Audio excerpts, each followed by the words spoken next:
Okay, BP reveal. Nag-record na ba? Oo nga, nag-record na. Morning.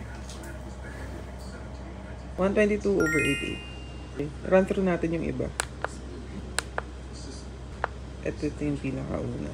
Ito yung pinaka-gusto kong ma-achieve. Dati kasi nag-110 ako over 80. Hopefully, sana maging okay. So, ganyan. Yan ang approach ko. So, ang gagawin namin ni Liz, maglalaro na kami ng Tong It's kasama si Tito, be. Diba, Liz? Bago ako mag-walkpad.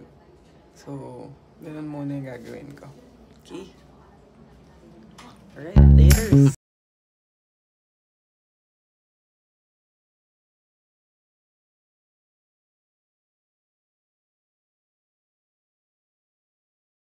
So, eto na nga. Hindi natuloy ang plano kagabi. Masaya. Hindi.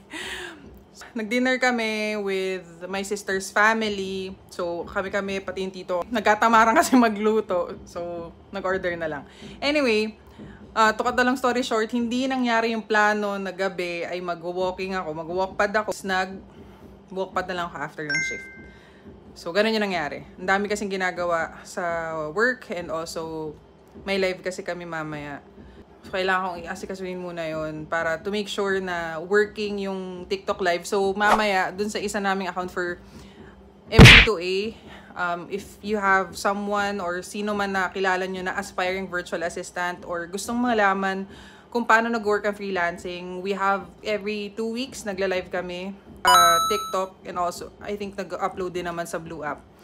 But yun nga, abangan nyo na lang. Meron din naman kami full video kung na-miss nyo. Meron kami full video sa YouTube. So my go-to assistant, it's tatype ko na lang para hindi na ako meron.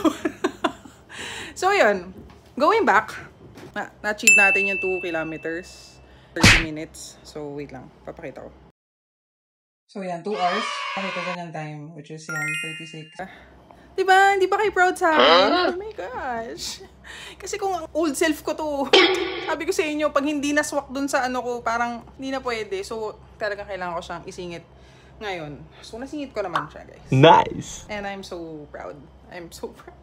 Good job ko today. Good job! Pat on the back!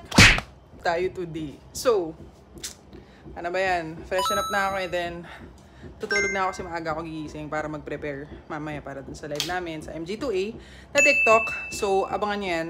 Bukas na ulit. Pagod ng lol. Bye!